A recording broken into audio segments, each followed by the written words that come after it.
What I see with all these young quarterbacks, they're all incredibly coachable. I mean, they're all great, but you go sideways very fast in this league if you have a quarterback and a coach who's calling a quarterback draw with 14 seconds left and no timeouts. Kansas City moved up the field 44 yards. Cowboys had about the same amount of time, one play. You need help in this league. You got to embrace it. With that, Greg Jennings joining us live. And, Greg, I got to start with this. I said this about Aaron. If you make a mistake with Aaron, a lot of times he just won't go back to you. He will not. And I felt in this game, after the Mercedes Lewis fumble, 3 and out, no yards, that's how I viewed it. He got a little safe. And I just don't think you can in the playoffs. I think the talent's too rich. What did you see? Well, I saw similar things, and I'm not going to say that he doesn't completely go back to his guys. He will, but it's all dependent on the trust that has already been established. And in the playoffs, that trust better be concrete. It better not waver. And you can tell he missed MVS because they didn't have a deep threat that would allow him to trust and open things up for other guys.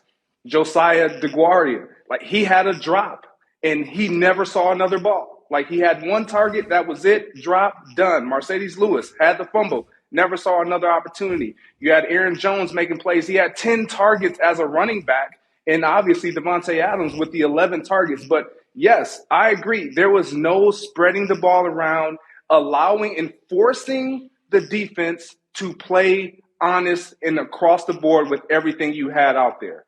Listen, I don't think the Packers are in a rebuild. They're $44 million over the cap. They're got to get Devontae Adams, bring him back in. They're going to lose some pieces here. But this is an organization that drafts well, develops well. And again, the division, we still don't know if Justin Fields is any good. We don't know who Minnesota's coach is. The Lions are the Lions.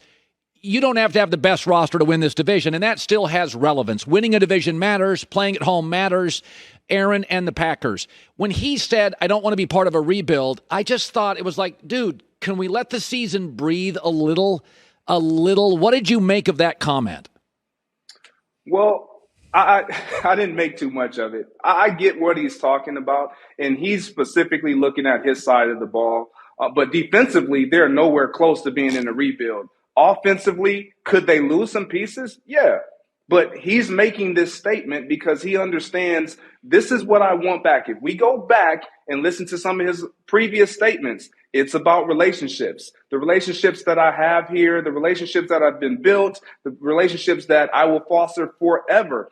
Those relationships start with guys like Devontae Adams, making sure whatever the case may be, you bring him back. Whether that's the tag, whether that's signing him long-term, you bring him back. Robert Tonyan, he's spoken these names up. So he's basically telling the Packers, these are a couple pieces that I got to have before I make my decision. We saw that Randall Cobb was pulled back into the fold this year. It allowed him to play this entire year at ease, having a friend on and off the field. It's important to him at this stage in his career.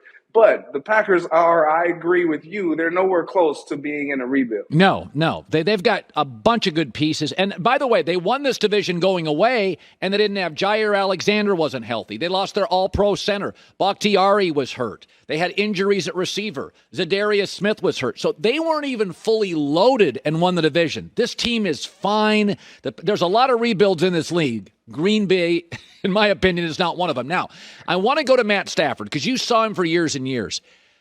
Here's what I loved is when his teammates let him down.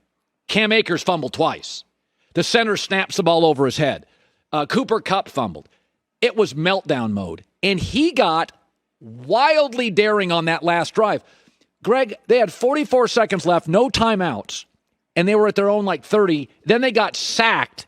They could have easily taken a knee and just said, we got to regroup here. I loved how Stafford was aggressive. Were you surprised at all with no timeouts, little time left, the team's melting down, that the Rams just decided, no, we're throwing the ball. We're going to win this game right now. I loved it, but I've seen teams kneel in that space. Your thoughts? Well, the approach starts with your head coach.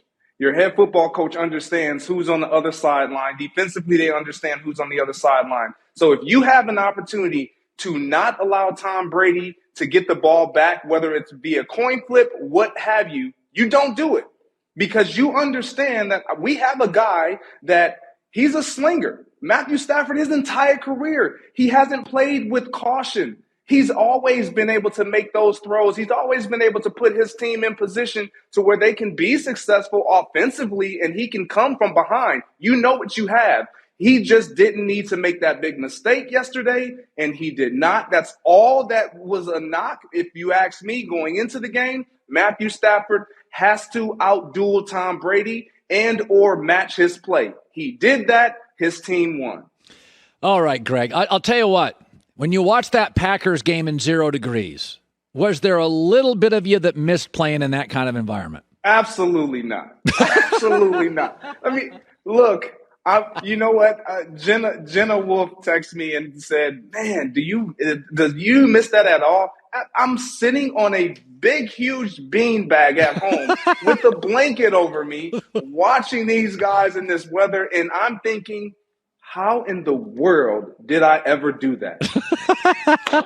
No, it's just absolutely crazy. Well, what a great weekend for football. Greg Jennings, it's great seeing you. You're in a doctor's office. I know you're okay because you're in great shape, and just keep doing what you're doing, buddy.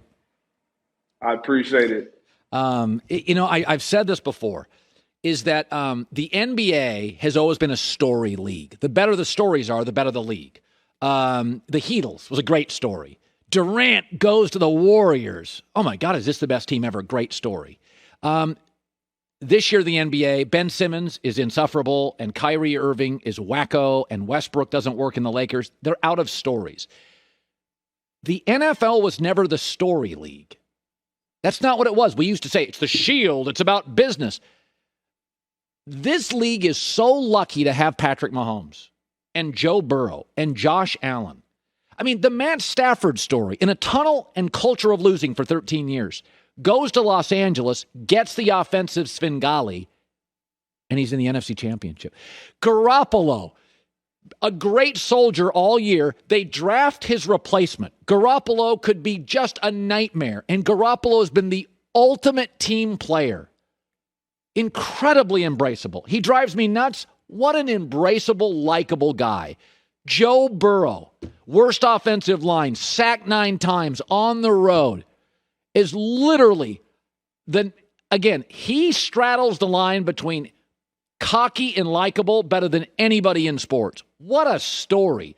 Josh Allen, no offers out of high school, 1 offer out of junior college. His dad sent his tape out. Nobody would give him a chance. A skinny kid with a big arm. Wyoming, look at him. Just embrace coach. And Patrick Mahomes. I mean, if that guy isn't the most likable, the NFL is now, it has more stars. They're increasingly more healthy and ready to play. And they're so likable. If I'm Roger Goodell, I am like knocking on wood. You've got the Herbert. Yes, Aaron is what he is. It's never going to be perfect. And he's still a great player. But I'm watching all these young guys. They're great in crisis. They're daring. They're coachable. They're tough. They love their towns. Their fans love them. They love their cities. I mean, Josh Allen is perfect in Buffalo. Mahomes is perfect in Kansas City. This league there's a reason the ratings keep going up. Man, they've got great stories and great kids. Hi, everybody. Thanks for watching. Subscribe here to get the latest from the show. Also, be sure to check out more of the best clips from The Herd or go watch a few segments from other shows on FS1.